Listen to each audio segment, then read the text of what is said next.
Hello बच्चों, कैसे हो आप सब लोग।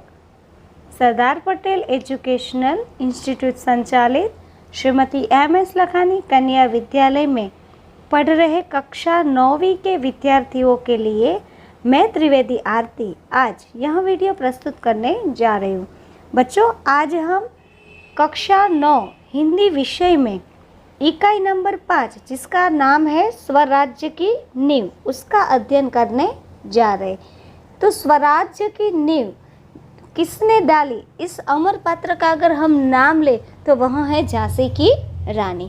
यानी कि इतिहास के पन्नों में झांसी की रानी ने अमर पात्र के नाम पे उन्होंने जो हमारे स्वतंत्रता संग्राम का जो नींव डाली थी, उस नींव का यहाँ पे निरूपण किया गया है।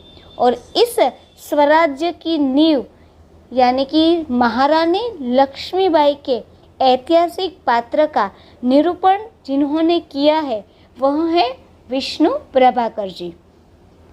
यानी कि इकाई नंबर 5 स्वराज्य की नींव, उनके लेखक है विष्णु प्रभाकर और उनका जो साहित्य प्रकार है वह है एकाकी। यहाँ पे हमारे जो विष्णु प्रभाकर जी है, उन्होंने हमारे जो अमर पात्र के रूप में जो ऐतिहासिक जो पात्र है, जिसमें है जूही है, मुंदर है, रघुनाथ राव है, तात्या तोपे है और खूब लड़ी मर्दानी ऐसी झांसी की जो रानी है, उन पात्रों को लेकर उन्होंने इस एकाकी का चित्रण किया है। तो ऐसे हमारे जो विष्णु प्रभाकर जी है, अगर उनके बारे में हम जानकारी प्राप्त करें तो उनका जन्म है वह 21 जून 1912 में हुआ था। उनकी मृत्यु 11 अप्रैल 2009 में हुई थी। उनका जन्म जो है वह उत्तर प्रदेश के मुजफ्फरनगर में मीरापुर नामक गांव में हुआ था। उन्होंने कई साहित्यिक रचनाओं में अपना योगदान दिया है, यानी कि कहानियाँ, उपन्यास, आत्मकथाएं, एकांकी आदि में उनका प्रकाश बखूबी दिखाई देता है। उन्होंने कई ऐसी रचनाएं की है जो उनकी जो श्रेष्ठ रचनाएं हैं, जैसे कि डॉक्टर, प्रकाश और परछाइयाँ, 12 एकांकी, अशोक, इंसान, अन्य एकांकी, 10 बजे रात, ये जो उनकी सारी रचनाएं हैं उसमें उनकी बहुमुखी प्रतिभा का निरूपण किया है। यानी कि उन्होंने आदर्शवाद, गांधीवाद, सामाजिक रीतियाँ आदि को लेकर अपने साहित्य को बहुत ही अच्छी तरीके से बहुचर्चित किया है। अगर उनकी ख्यातना के बारे में जानकारी ले तो उन्हें साहित्य अकादमी पुरस्कार और पद्म भूषण से नवाजा गया है। तो आज हम बच्चों ऐसे ही विष्णु प्रभाकर जी द्वारा रचित एकांकी जो है स्वराज्य की नींव, उनका अध्ययन करने जा रहे हैं। इस एकांकी में झांसी की रानी लक्ष्मीबाई जो हमारे देश के इतिहास का एक अमर पात्र है, उनका नाम आते ही हम सब जानते हैं कि हमारा मन जो है वह श्रद्धापूर्ण हो जाता है और हम नतमस्तक हो जाते हैं। तो ऐसे एकांकी में हमारी जो रानी लक्ष्मीबाई है, जो अन्य वीरांगनाओं में सर्वस्व श्रेष्ठ है, चरित्र की जो उनकी झलक है उनमें भी स्वतंत्रता टपकती थी। तो ऐसी वीरांगना को लेकर जो यह रचनाएं हुई है विष्णु प्रभाकर जी द्वारा, कि जिसमें उन्होंने भारतवासियों में जो स्वराज्य के प्रति जो चेतना जागृत होनी चाहिए, उसका योगदान उन्होंने इस एकांकी के द्वारा रचा है। साथ ही इस एकांकी के इस पात्रों के द्वारा हमें भी राष्ट्र प्रेम बना रहे, हमें भी हमारे ऐतिहासिक पात्र जो है उनका नामांकन रहे। इसीलिए बच्चों यह एकांकी हमारे इस पाठ्य पुस्तक में दी गई है, जिसमें महारानी लक्ष्मीबाई जो है वह चिंतित है किसके लिए, झांसी के लिए, कि झांसी जो है वह अंग्रेज हड़प लेंगे और अंत समय वह युद्ध करके अपने झांसी को बचाने की कोशिश में लगी रहती है और स्वतंत्रता संग्राम में वह हार जाती है। लेकिन फिर भी स्वतंत्रता संग्राम के लिए वह अपनी नींव रख के अपने जीवन को हमारे इस स्वतंत्रता के लिए न्यौछावर कर देती है।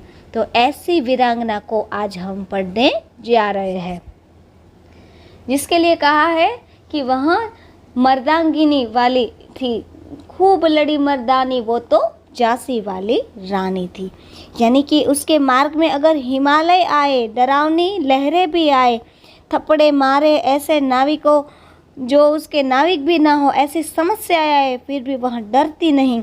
ऐसी आज हम वीरांगनाओं, ऐसी देशभक्ति जिसमें अद्भुत मिसाल बनकर खड़ी है, ऐसी स्त्री को आज हम पढ़ने जा रहे हैं। और उनके जो लेखक है वह हमारे विष्णु प्रभाकर जी है, जिन्होंने कहा है कि स्वराज्य भले ही उसे प्राप्त नहीं हुआ, लेकिन वे स्वराज्य की नींव का पत्थर बनकर वह जनमानस में देश प्रेम जगाने का कार्य उस वीरांगना ने किया था। रंगमंच पर युद्ध का दृश्य अंकित किया जा सकता है। कैप कहीं पास ही लगा हुआ है। महारानी लक्ष्मीबाई के तंबू का एक भाग दिखाई देता है। पर्दा उठने पर महारानी लक्ष्मीबाई अपने सुखी यानी कि सुखी जीवन शैली को उदासीन होकर वह किसे कहती है, सखी जूही के साथ उत्तेजित अवस्था में, मनोव्यथा में वह उस मंच पे खड़ी है। और उनकी दो जो सहेली है जिसका नाम है मुंदर और जूही, वह लाल कुर्ती पहने सैनिकों की वेशभूषा में उनके साथ खड़ी है। लक्ष्मीबाई, मेरे देखते देखते क्या से क्या हो गया जूही, झांसी, कालपी, ग्वालियर कहाँ गए, परंतु मंजिल है कि पास आकर भी हर बार दूर चली जाती है। स्वराज्य को आते हुए देखती हूँ, परंतु दूसरे ही क्षण मार्ग में हिमालय अड़ जाता है। मार्ग में हिमालय अड़ जाना, उसका अर्थ क्या होता है कि रुकावटें आना। कहीं ना कहीं कुछ बात होती है और उस बात में ऐसा हो जाता है कि वह मुसीबत में पड़ जाती है। उसे पास करती हूँ तो महासागर की डरावनी लहरें थप्पड़े मारने लगती है। डरावनी लहरें थप्पड़े मारना, उसका मुहावरे का अर्थ क्या होता है कि लहरों का जो किनारे है उससे टकराना, यानी कि अनेक समस्याएं तेजी से एक साथ आ जाती है। उसे पास करती हूँ तो महासागर की डरावनी लहरें थप्पड़े मारने लगती है। उसने जूझती हूँ तो नाविक सो जाते हैं, यानी कि परिस्थिति विकट हो जाती है। देखो जूही, उधर क्षितिज पर देखो, कैसी लपलपाती हुई लपटें उठ रही है। सारा आकाश घोर घटाओं से छाया हुआ है। प्रलय की भूमिका है और लेकिन राव साहब है कि रक्तमंडल की छाया में ऐसो आराम में मशगूल है। आवेश में आते आते सहसा वह मौन भी हो जाती है। जूही कुछ कहने के लिए मुंह खोलती है कि महारानी फिर बोल उठती है, जूही जूही, मैंने प्रतिज्ञा की है कि मैं अपनी झांसी नहीं दूंगी, लेकिन झांसी हाथ से निकल गई है। देख रही हूँ कि वह मेरे हाथ से निकल रही है। जूही सहसा तीव्र होकर, नहीं नहीं, झांसी हाथ से नहीं निकलेगी, मैं अपनी झांसी नहीं दूंगी। महारानी ने कहा, मैं अपनी झांसी नहीं दूंगी, मैं अकेली हूँ, लेकिन उससे क्या, मैं अकेली ही झांसी लेकर रहूंगी। यहाँ पे रानी लक्ष्मीबाई निराश है। वह कहती है कि मैं इतनी निराश हो गई हूँ कि मेरे हाथ से मैं झांसी को जाते हुए देख रही हूँ, लेकिन समय ऐसा है कि राव साहब है, रघुनाथ है, सब लोग हैं, लेकिन सब अपने विलासिता में डूबे हुए, किसी को झांसी की चिंता नहीं है। मैं भले ही अकेली हूँ, लेकिन मेरा मन जो है वह दृढ़ है कि मैं अपने होते हुए, यानी कि मेरे देखते देखते मैं झांसी को अंग्रेज़ों के हाथ में नहीं जाने दूंगी। जूही जो उनकी सखी है वह उन्हें सांत्वना देती है और कहती है, कौन कहता है कि आप अकेली है महारानी, आप तो गीता पढ़ती है, फिर यह निराशा कैसी। मैं निराश नहीं हूँ, मैं जानती हूँ कि मैं झांसी लेकर रहूँगी, लेकिन क्या तुम नहीं जानती कि उस दिन बाबा गंगादास ने मुझसे क्या कहा था। जब तक हमारे समाज में छुआछूत और ऊंच नीच का भेद नहीं मिट जाता, जब तक हम विलासित प्रियता में को छोड़ नहीं देते, जनजीवन उसी में जब डूबे रहते, तब तक हमें स्वराज्य नहीं मिल सकता। वह मिल सकता है केवल हमारे सेवापरायण भाव से, तपस्या करने से और बलिदान से। लेकिन महारानी, उन्होंने यह भी तो कहा था कि स्वराज्य प्राप्ति से बढ़कर है स्वराज्य की स्थापना के लिए भूमि तैयार करना, स्वराज्य की नींव का पत्थर बनना। सफलता और असफलता देव के हाथ में है, लेकिन नींव के पत्थर बनने से हमें कौन रोक सकता है? वह तो हमारा ही अधिकार है। जब रानी जो है वह दुखी हो जाती है तो उसी समय जो ही उसे आश्वासन देती है कि भले ही हम स्वतंत्रता न दे पाए, लेकिन स्वतंत्रता देने की नींव खड़ी करने, नींव का पत्थर तो हम बन सकते हैं, हमें उतना तो प्रयास करना ही होगा। शाबाश मेरी कर्नल, तुम लोगों से मुझे यही आशा है। जिस स्वराज्य की नींव तुम जैसी नारियां बनने जा रही हो वह निश्चय ही महान होगा।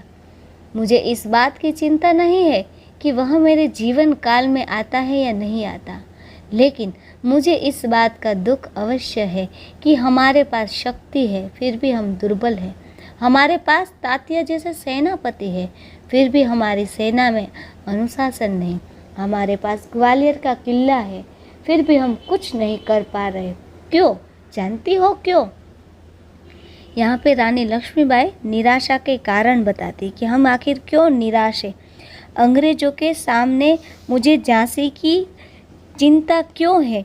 क्योंकि रानी लक्ष्मीबाई दुखी है, और दुख इस बात का है उन्हें कि उनकी सेना के जो बड़े योद्धा राव साहब, बांदा के नवाब रघुनाथ राव आदि विलासिता में डूबे हैं। उनके पास शक्ति है फिर भी वे दुर्बल है। तात्या तोपे जिसे सेनापति है, लेकिन उन सेनापति को चलाने, उनके लिए जो अनुशासन होना चाहिए, उनका जो कार्यभार जिस तरह से करना है, उनकी जो लगन होनी चाहिए वह नहीं है। युद्ध की ठोस तैयारी न कर वे लोग क्या करते हैं? वे ब्रह्मभोज करते हैं, श्रीखंड और लड्डू बांटते हैं, लेकिन ग्वालियर की चिंता किसी को नहीं है। इस बात की रानी को चिंता है। जानती हूँ महारानी, हम विलासिता में डूब गए हैं। तभी मुस्कुराती हुई मुंदर वहाँ प्रवेश करती है।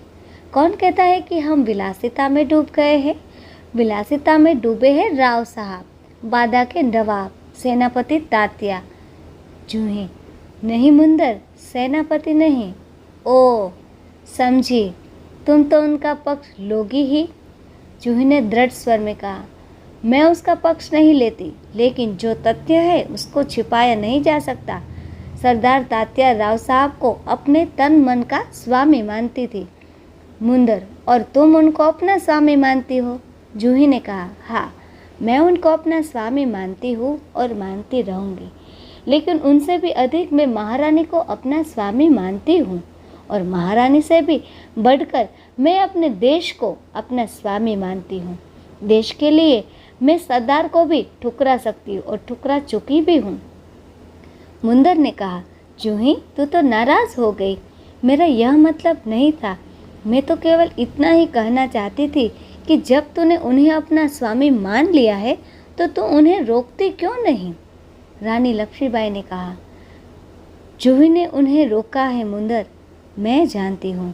जब राव साहब के कहने पर तात्या इसे नाचने के लिए बुलाने को आए थे तो इसने उनको बुरी तरह दुत्कार दिया था। जूही ने कहा, हाँ रानी, मैं स्वराज्य के लिए नाच सकती हूँ, बराबर नाचती रहूँ, परंतु विलासिता में डूबने के लिए अपनी कला को किसी के गले की फांसी नहीं बना सकती हूँ। जो मुझको ऐसा करने के लिए कहते हैं उनको मैं ठोकर मार सकती हूँ। यहाँ पर हम देखते हैं कि रानी लक्ष्मीबाई जो है वह कहती है कि जूही और मुंदर के बीच जब बात हुई तो रानी लक्ष्मीबाई उन दो सखियों के बीच में इस बात को सुनती है। जूही कहती है कि सेनापति तात्या को तुम चाहती हो, और मुंदर किसे चाहती थी? मुंदर रघुनाथ राव को चाहती थी। जूही अच्छी नर्तकी थी, पर विलासिता के मनोरंजन के लिए वह नाचना नहीं चाहती थी। वह स्वराज्य के लिए, वह अपने प्रेम को भी ठोकर मारने के लिए तैयार थी, और मुंदर भी युद्ध में रानी लक्ष्मीबाई के साथ ही रहना चाहती थी। उसे भी प्रेम से अधिक किसे, हम देखते हैं कि उसे प्रेम से अधिक किससे प्यार है? स्वराज्य से प्यार है। उन्हें स्वराज्य पा रहा है, यानी कि युद्ध में जूही तोपखाना संभालने की जिम्मेदारी लेने के लिए तैयार थी। ठोकर ही तो नहीं मार सकती हूँ जूही, यदि दर्द हो तो हमें कचोट ले। अगर ठोकर मारकर उनकी मदहोशी दूर कर सकती तो बात यही क्या थी। भाई साहब, मैं औरों की बात नहीं जानती, मुझे आज्ञा दीजिए, मैं ठोकर मारने के तैयार हूँ। जूही ने कहा कि मैं स्वराज्य के लिए उसे भी छोड़ने के लिए तैयार हूँ। और मैं भी तैयार हूँ भाई साहब, चलो हम सब चलकर उनकी नींद हराम कर दे। नींद को हराम कर देना का अर्थ क्या है? उन्हें गहरी चिंता में डाल दे। दुश्मन की ठोकर, यह आप क्या कर रही है? हाँ, लक्ष्मीबाई ने कहा, नहीं मुंदर नहीं, हमें उनकी नींद हराम नहीं कर सकते, क्योंकि अपनों को कभी दर्द नहीं दे सकते। अगर दर्द देना है तो अंग्रेजों को, यानी कि अब तो दुश्मन की ठोकर ही उसकी नींद को जगा सकते, यानी कि दुश्मन अंग्रेज अगर उन पर चढ़ाई करेंगे तब उन्हें ज्ञात होगा कि जिस विलासिता में वह डूबे हुए हैं, उस विलासिता को जिसमें वह अपना जीवन व्यर्थ कर रहे हैं, वह उनको कितनी भारी हो सकती है। हमें कुछ करने की ज़रूरत नहीं है। दुश्मन की ठोकर, यह आप क्या कह रही है? हाँ जूही, दोस्त की ठोकर अविश्वास की खाई और भी चौड़ा कर देती है। क्या तुम जानती हो कि हम एक दूसरे को किस दृष्टि से देखते हैं?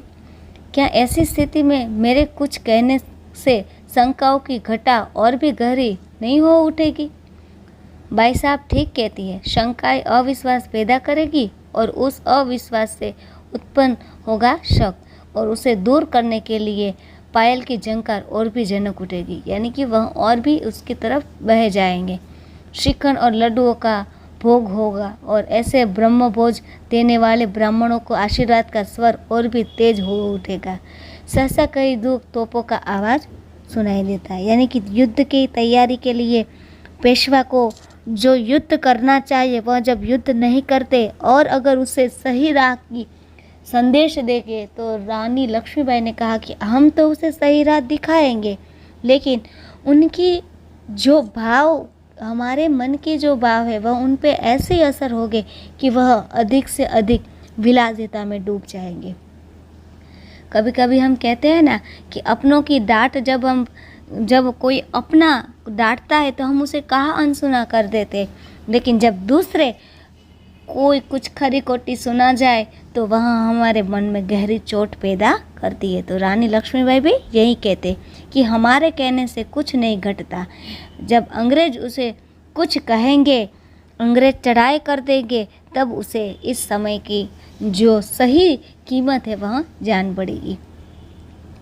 भाई साहब ठीक कहती है। और जूही, तू अगर तात्या को खोज सके तो तुरंत उन्हें यहाँ आने के लिए कह। खोज क्यों नहीं सकती? आपकी आज्ञा होने पर भी मैं उन्हें पाताल से भी खींच ला सकती हूँ। जाने को मूर्ति है कि रघुनाथ तेजी से प्रवेश करते हैं। महारानी, आपने सुना? क्या रघुनाथ?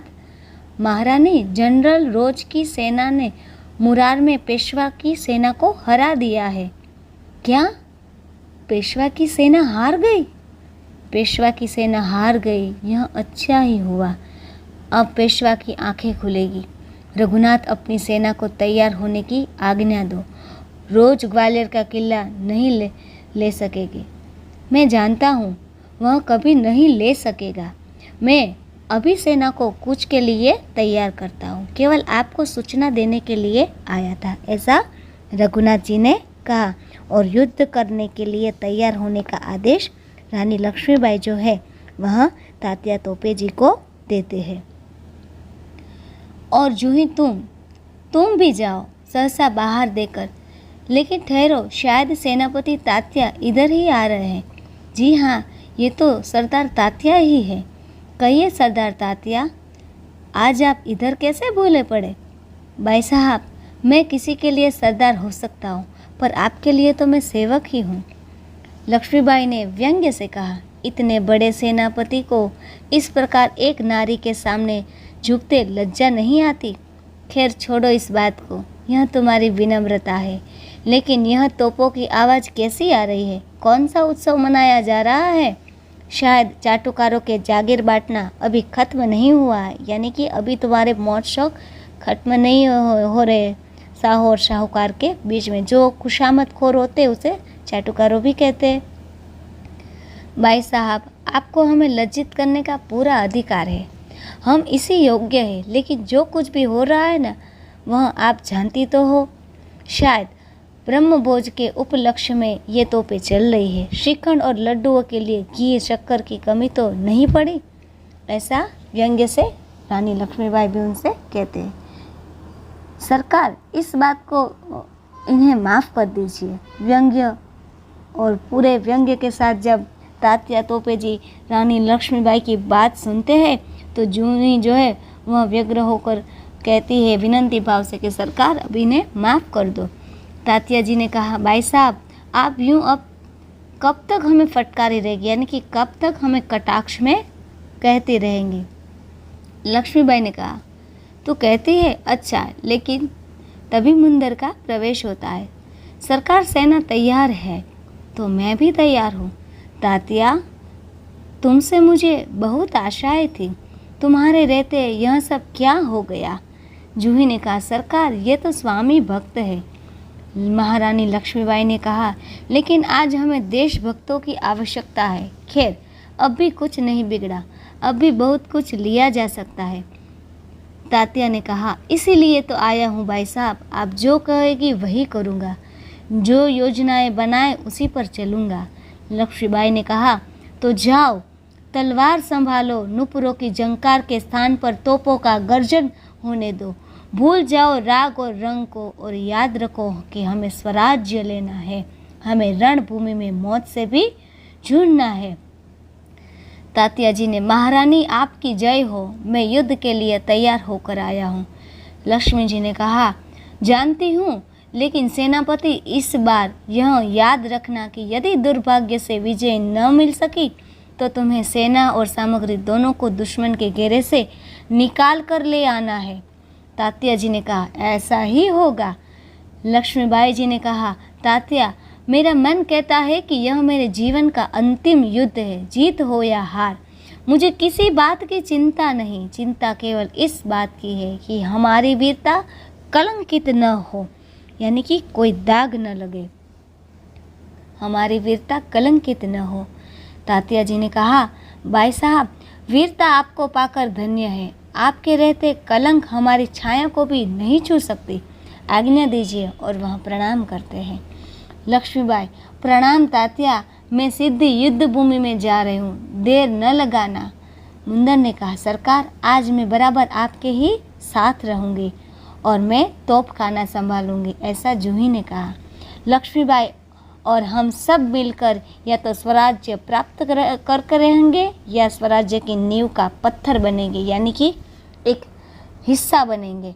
हर हर महादेव, और तीनों हर हर महादेव का उद्घोष करते हैं। पृष्ठभूमि में उद्घोष उभर कर आता है, जो मंच पर प्रकाश में धुंधलाते न धुंधलाते सब पर छा जाता है। फिर धीरे धीरे शांति भी हो जाती है, प्रकाश उभरने आता है और पृष्ठभूमि में गीता का पाठ उठता है, यानी कि युद्ध की तैयारी। अंत में युद्ध की तैयारी में जो रानी लक्ष्मीबाई जा रही है, जूही और मुंदर के स्वाद और हर हर महादेव के नाद को सुनाई पड़ता है। हम देखते हैं कि यहाँ पे महारानी लक्ष्मीबाई जो है, उन्होंने अपने जीवन में झांसी के लिए जो उन वीरांगना ने जो योगदान दिया है, यह विष्णु प्रभाकर जी ने बहुत ही अच्छी तरीके से यहाँ पे चित्रित किया गया है। सन 1857 का जो सैनिक विद्रोह, जो भारत का प्रथम स्वतंत्रता संग्राम माना जाता है, और उसमें झांसी की रानी लक्ष्मीबाई, जूही और मुंदर, तात्या तोपे और रामचंद्र और रघुनाथ आदि के पात्रों ने, जो अमर पात्र जो थे, उन्होंने जो योगदान था, यह योगदान इस पात्र के द्वारा हमारे विष्णु प्रभाकर जी ने यहाँ पे निरूपण किया है, जिसके अंदर अनोखी देशभक्ति का परिचय मिलता है। ये सब अपना बलिदान देकर स्वराज्य की नींव के पत्थर बन गए, और बाद में इस एकांकी के पात्रों में हमें क्या दिखाई दिया? न्याय, तपस्या और बलिदान की नींव पर भारत की आज़ादी की जो इमारत खड़ी हुई थी, उस इमारत को हम देखते आ रहे हैं। इसलिए इस एकांकी का जो शीर्षक रखा है स्वराज्य की नींव, वह बिल्कुल ही सार्थक है कि जिसके पात्रों के अंदर स्वराज्य की आधारशिला और आज़ादी के लिए जो जुनून था वह दिखाई पड़ता है। और इसी तरह से इस एकाकी में हमने देखा कि हमारे विष्णु प्रभाकर जी हैं, उन्होंने इतिहास का जो अमर पात्र है रानी लक्ष्मीबाई, उनके बारे में यहाँ पे जो पात्र निरूपण किया है, उस पात्र निरूपण के द्वारा भारतवासियों के दिल में भी जो स्वराज्य के प्रति जो चेतना जागृत होनी चाहिए, इस चेतना जागृत करने का उन्होंने यहाँ पे एक उद्देश्य भी रखा गया है। अंत में मैं आपको रानी लक्ष्मीबाई जो है उनके बारे में बताने जा रही हूँ कि महारानी लक्ष्मीबाई का जन्म 19 नवंबर 1832 में हुआ था। उनकी मृत्यु 18 जून 1858 में हुई थी और उनके साथ साथ उनका नाम जो था वह था मणिकर्णिका, जो लोग उसे प्यार से मनु कह के पुकारते थे। तो ऐसी वीरांगना महारानी लक्ष्मीबाई जो है, जिसे हम बचपन में मनु कहते थे, वह शास्त्रों की शिक्षा लेकर शस्त्र विद्या में पारंगत थी और उनका विवाह जो है वह गंगाधर राव से हुआ था। और सन 1851 में रानी लक्ष्मीबाई ने एक पुत्र को जन्म भी दिया था, परंतु 4 महीने की उम्र में ही उनकी मृत्यु हो गई थी। संतान दामोदर राव की मृत्यु हो गई तो उन्होंने आनंद राव को गोद लिया था। ब्रितानी राज ने अपनी राज्य हड़प नीति के तहत बालक दामोदर राव को उनके खिलाफ मुकदमा दायर कर दिया कि यह तो कैसा पुत्र है, रानी लक्ष्मीबाई का पुत्र नहीं है, ये तो दत्तक पुत्र है। तो उनके बाद रानी ने अपने हाथ में झांसी को लिया और तात्या, मुंदर, जूही आदि की मदद से लक्ष्मीबाई ने शेरनी की तरह युद्ध किया और कहा कि हम सब मिलकर या तो स्वराज्य प्राप्त करके रहेंगे या स्वराज्य की नींव का पत्थर बनेंगे। और 18 जून 1858 में ग्वालियर के पास उन्होंने ब्रितानी सेना से लड़ते लड़ते अपने प्राण जो है वह गंवा दिए और वह वीर स्वर्ग पहुंच गए।